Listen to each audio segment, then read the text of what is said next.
flowers on the stage.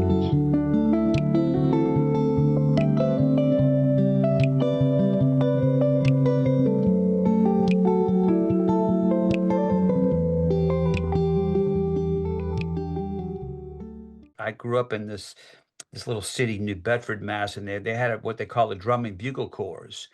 It wasn't like marching band like high school and with with flutes and all that. It was bugles and drums. And I used to go to these parades and then you just hear the drums pounding down the road. It just get so emotional. It'd be like, what's going on? Why am I, what's going it would really really was emotional for me. So I eventually joined the drum and bugle corps when I was like 11, and they used to rehearse right up the street from my house. So that's how I started on the snare drum, and that really got me kind of going. But then when I bought a drum set, it was all over. I wanted to rock. I had enough of the drum corps, but but I still hear it, and it makes me emotional. That's why I like Brazilian music and stuff. If you ever hear a big Brazilian troupe, it's powerful stuff, man. Mm. It's Was pretty there any cool. like specific year or moment where you just kind of knew music was going to be your life? It was always in my life since I was a kid, obsessed. But when I got out of high school, I didn't know what I wanted to do. I was working in this research lab and playing music on the weekends, and I thought maybe that was my thing. But after a while, I got my first original band. We were rehearsing every night, and I was dragging my ass to work. And at one point, I just kind of stopped going to work and had more gigs. It was just like, yeah, I need to be doing music. It was like I didn't know. I didn't like think about going to Berkeley or whatever. Back then, you just sort of did bands and stuff. Mhm. So once that first got in that first original band, it really got me, and I never looked back. And you know, I didn't refused to get a job for a long time so I could practice a lot every day. And then eventually you figure out, because doing original music, you're not really making much, any money. You got to try to pursue something. And I wasn't really freelancing in other bands, which I learned to do later. But you just, knowing that you didn't want to get sucked into some cover thing or something like that. I know I wanted to be in, and that's what I've always kind of done. So yeah, talking about these different worlds, like playing original music and Yes. being a freelancer for hire cover bands. Like, Ye- I'd love to yes. ask, do you ever can you kind of talk to me looking back on times where you've had ideas that have kind of gotten reshaped by other people like collaborators, and maybe if you found yourself getting defensive or not, like how you kind of now how you keep an open mind in collaboration when maybe you have an idea you're super passionate about, others either want to adjust it, even maybe don't like it. Like, can you speak on that at all? Yeah, I mean, you have to keep an open mind. Like I've been lucky to be in like with LaMP. And when I've been playing with Ray, with Trey since 2001, but 2008 we started playing, and he's very collaborative. Like I write a beat or something, and he'll put we'll get together. He'll work on a song, and he'll have songs too. But you got to keep an open mind and don't even judge. Like I don't really, I'm not. That's a little weird. Okay, let's hear it out. Like I used to play with this West African guy. How I got to Vermont, which is another story, but he would say, two heads better than one, my brother. So you always got to think you got to work together with people. And so whatever. Sometimes things will get kicked to the curb. There's been stuff that one person hasn't liked, and another guy would do it, and it would be really good. So it's individual too. So it's you have to just you know take the punches of the rejection or not, or does that make sense? Just like Yeah, and just what's it like being on maybe the more critical end where someone brings an idea and you just don't like it? Like, what's the how do you approach that?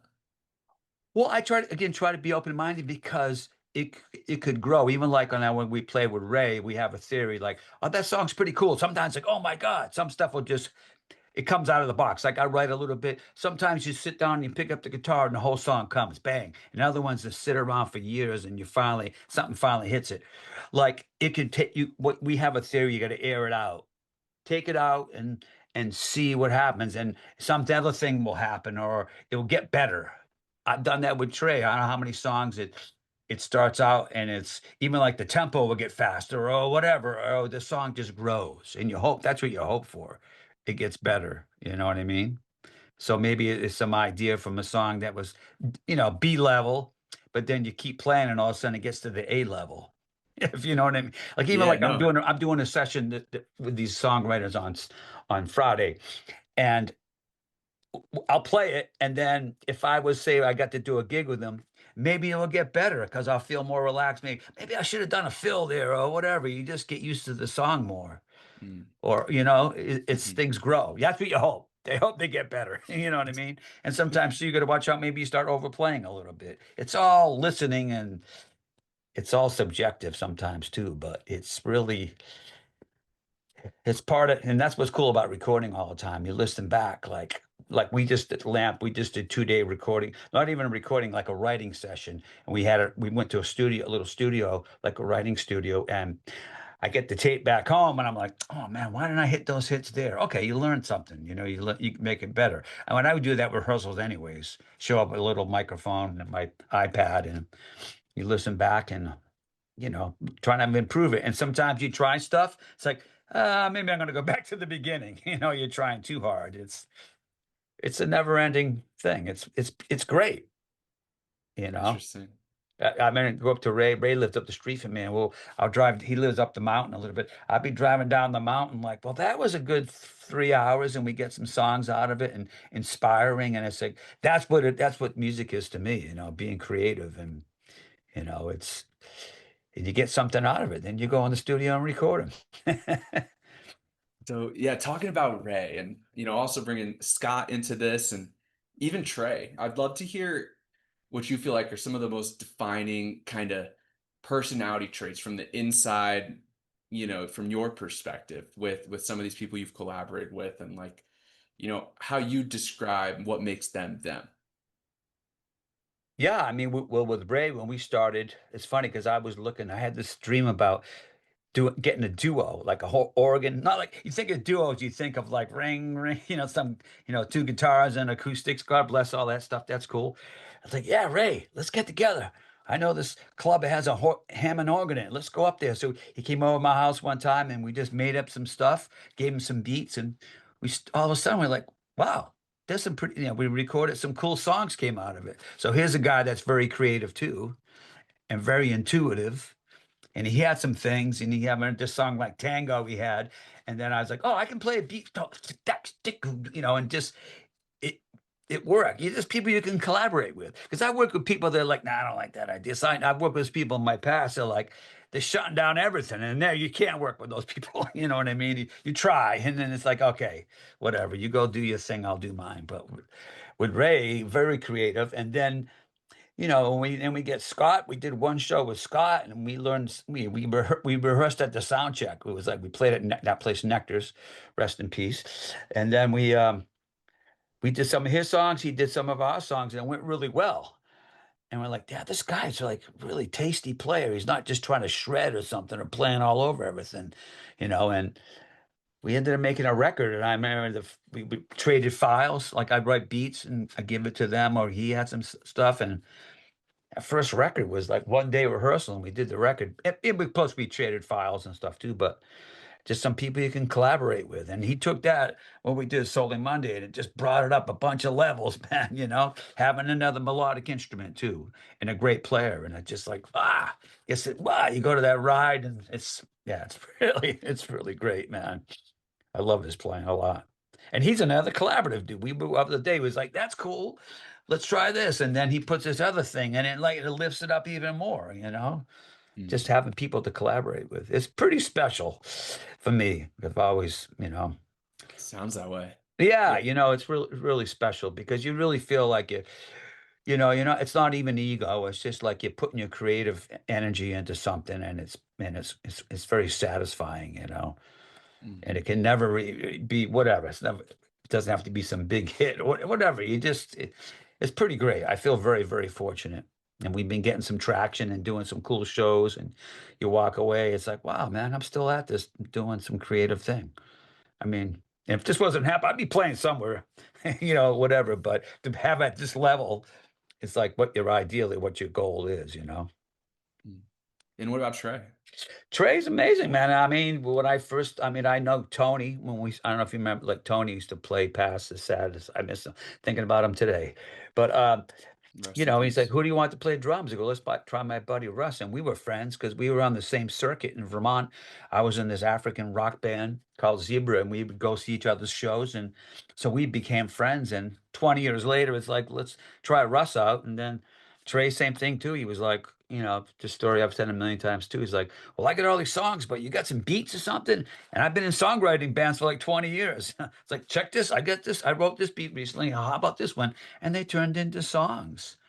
Mm. Very, very fortunate. I mean, Sand, first two were done first day we played together. I mean, but he took it like Tony went in and got the bass thing, and we got these grooves, and then you know, all of a sudden we're playing these songs out live 2 weeks later, and it's like, whoa, very Mhm. creative dude, man. That guy's one writing machine, and great guy, and get some laughs in, and it's all around. It's like real, again too. It's like so rewarding.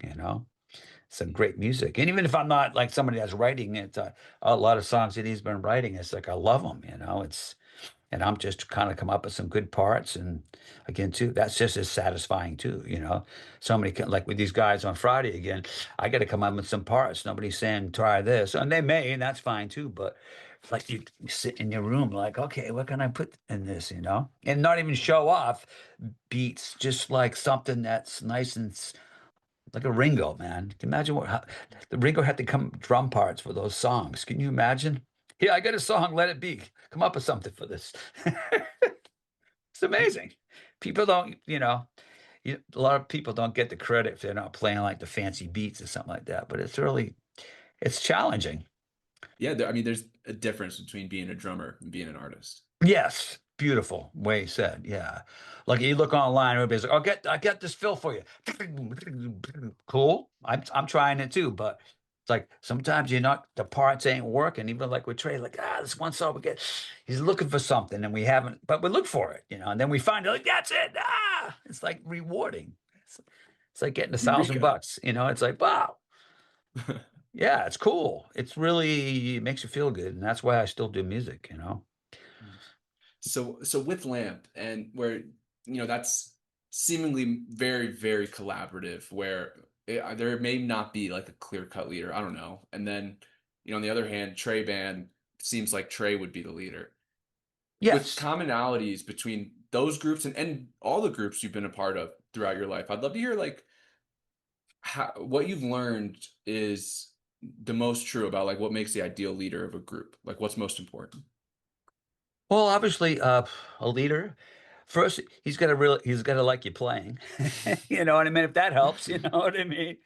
But in which Trey's been nothing but wonderful, all the years. He's always loved my grooves and this and that.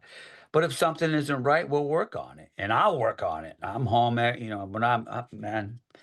I mean, times he's had called me, we're just talking about something, and what am I doing? I'm practicing and getting ready for that tour. I wake up and that's what I do. Fortunately, I don't have to go to work or anything. I just wake up and I know I got a tour. I got these songs, and I'll check. Even when we just did those 2 nights in LA and San Francisco, when we got like a list, we got hundreds, I don't know how many hundreds of songs, but okay, we whittle it down to 50 or 40 or whatever it was. Okay, I'm hitting them. Like this one gives me a little bit of problem with the time, or this one's it's totally in my wheelhouse. So we'll work on them. But we just it's I don't know if I'm what I'm going with this, but he's Yeah, great. zooming out away from Trey Band, just even in more where there's not a clear cut leader. Like what can you describe like the best forms of leadership? I would I would say like somebody like well, I would say Trey's really great. He's the leader, but if he sees an idea and he get excited about something, like say like that was one song, was that song "Set Your Soul Free." I don't know if you know that song, but Mhm. we were looking for a thing, and then I remember we were doing a sound check, and it's like, oh, like sometimes you do comparison of other songs or whatever, and it's like you found it, there it is. It's like it's exciting, and if something ain't right, it ain't right, and you work on it, and that's what he's like, and that's cool, and he's determined to get it right. And that's I love that. I love that, you know? Or look at opposed to say somebody would just be like, "Yeah, yeah, Russ is all right, but that groove is not really happening." You're like, "Tell me," you know what I mean? Because 'Cause I'll work on it, man. I'm a nut, you know? I'm like, I try to get it right too. And maybe stuff isn't always in your wheelhouse, but you try your best, you know? When you're on stage, like aside from the very structured parts of songs, how much is something you've been taught versus something you're kind of intuiting? Oh, God, huh? Well, you're taught to keep the time and the feel good, you know, and then maybe certain songs you improv more or whatever. Or I remember going to a drum clinic with this guy, Louis Belson, this big band drum, and he talked about split second timing. And that really stayed with me. It's in other words, you're not like, okay, I'm going to do that fill I learned today. You know what I mean? You want it to come out naturally, you know, and then stuff comes out and it's pretty cool. You know, or it may take like one guy I work with, he goes, it takes me a month. This fill I worked on, then it takes me a month, maybe then it'll be more natural when it comes out. It just things just grow, you know, things grow. Whoop, excuse me one second. I have this watch and it says, "Did you fall?" No, I'm just expressive. And just talking about Russ, like maybe when you are just kind of feeling like a little bit stale vibe wise, or maybe like going through the motions in a rut, like people going to a 9 to 5 where you're an accountant, you can kind of get by that way. But being a performer on stage, that's something you probably really need to address. I'm curious what's Yeah. worked for you with like getting out of creative ruts and like keeping your spark. Yeah, that's a good one. That's a good one because you can't phone it in, especially when you're doing when there's improv. If you're playing in a pop band, okay, the song's over in 4 minutes, you know, but something you hope for the best and dive in. And then sometimes you listen back and maybe you weren't feeling it as much, but it sounds really good. It's weird. Or like you're not feeling that great, and Ray was like, "That was the best night I've had all month," something, you know. So you just hang in there and just. But the thing you don't do is abort the thing. Like I play with musicians, they're not feeling it, and they're like, I've had to talk to people like this guitar player I used to work with, like, what's going on, man? Like, go muscle through here. Don't like, give up on it, just because you're not feeling it tonight. And what about zooming out, like not feeling it in a week or a month, not just a night? Yeah, it's never been fortunately, I've never really had like a bad streak like that Mhm. I can think of. I always rally somehow, some way. Like I always say, you're gonna, hopefully you're never gonna hear me and I'm gonna like, what happened to Russ tonight? He really sucked. Something, I may not be, my sharpest, but you're not gonna be like, wow, I don't know. Yeah, you can get into a rut, but there's still something will come out of it or whatever. I swear, I try to be positive. I'm a pretty positive guy, so, you know.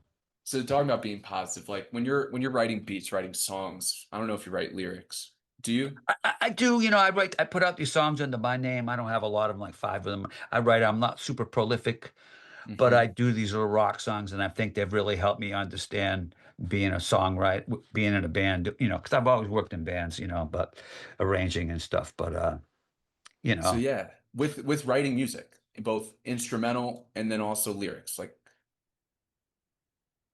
how do you navigate and maybe you don't feel any self-doubt, but like how do you get over yourself when it comes to like being critical of what you're writing and like saying, yeah, I want to stamp my name on this. Like what's that like for you?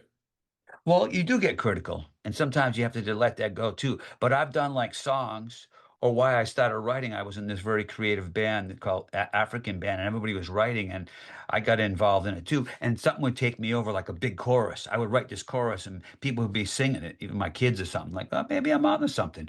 Or even like with beats, sometimes wake up and warm up with some rudiments, and all of a sudden this beat will come, and that's the best.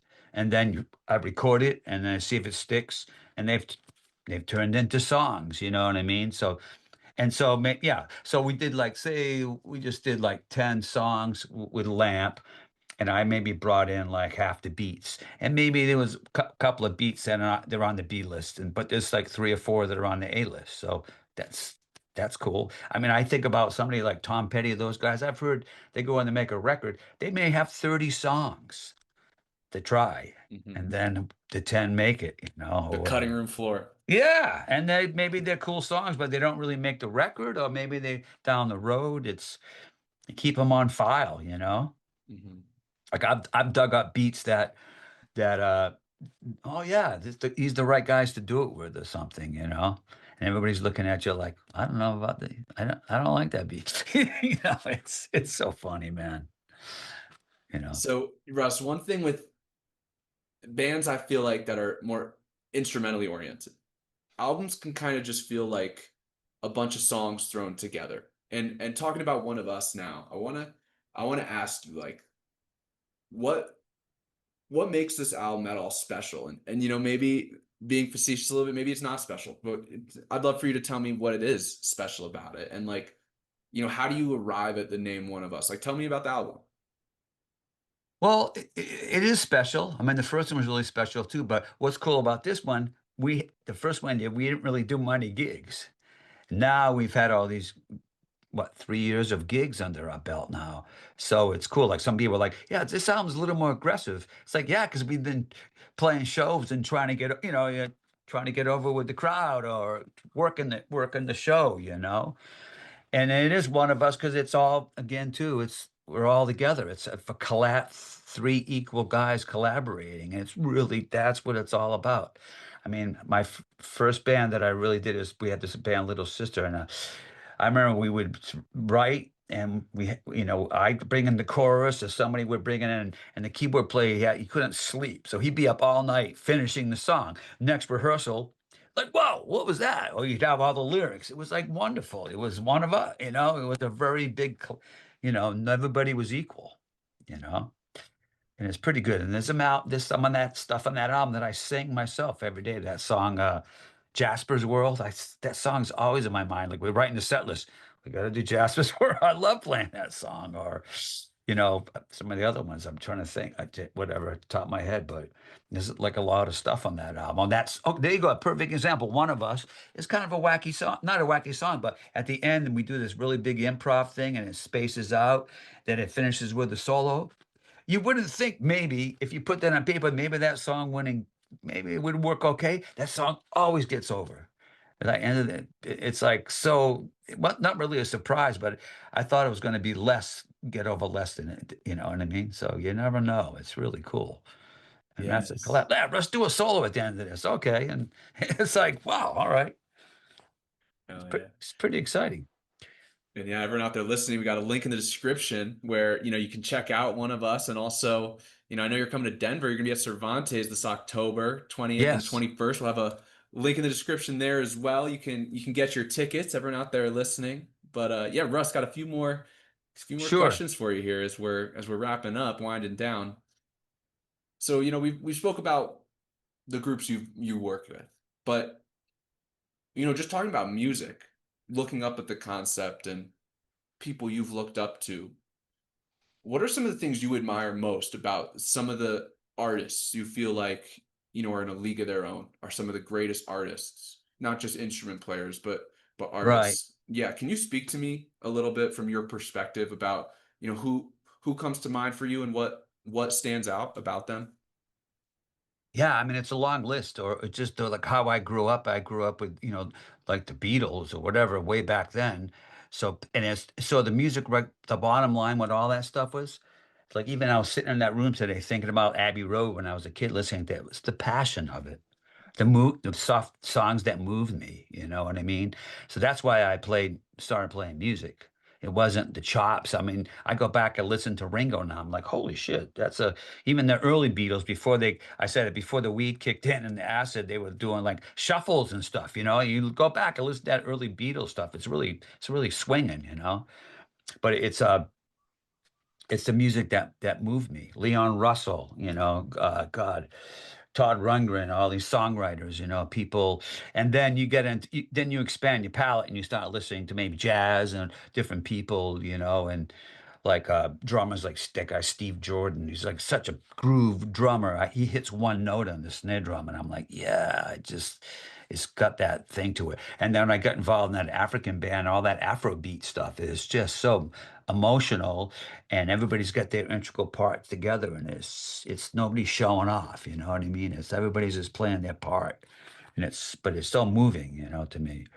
King Sunny What would today. be some like go-to, you know, other than maybe like Fela Kuti, some of that stuff that everyone knows. What's some go-to African music that you feel like is so emotional that, people like me can just pull up on the internet, dive into? I would get the Juju Music album by King Sunny a day. And he just gets these breakdowns, and it's just a cowbell and the pedal steel. It's just like, whoa, man! It gives me the goosebumps. That album, I've seen him live. I was in tears. I was in tears seeing him. It was like, Can't wait to listen. yeah, it was like amazing. He that stuff. I was really, well, how I got to Vermont. There was this band listening in his bedroom to Osabisa. They're from London, African band. There was some one guy from Trinidad, and I remember they had the album, and I don't know if you're familiar with that band. Yes. Yep. And that their album covers are done by this guy Roger Dean, and Roger Dean did their first 3 or 4 album covers. So I see this Flying Elephant album at the store, a record store, and I was like, this has got to be some like drum kind of stuff. And I take it home, and sure enough, it's like this Afro rock kind of thing. This album, check out that song called "Whoa Ya Ya," and it's like, oh, bring you to tears. I mean, that guy passed away. We played that at his funeral, and sure enough, I listened to that stuff. And then 4 5 years later, I get a call to play in his band. And it was like, what? Is a guy I never thought I would meet that guy in a million years. And it Which was like, band? it was called Zebra with 2 Z's. There was a Okay. Zebra from New York, but these guys started in London. But the band he was in was Osabisa. And they have a lot of albums, Osabisa. but if you check out their first 2 albums are like really, really good. He was on the first 3, then he left to go create Zebra. But just amazing stuff. And again too, very emotional. Like that Woya Ya song. Check out that song. Mm. It's a beautiful song. Well, we all have things with our personalities that need refinement, right? Oh yeah.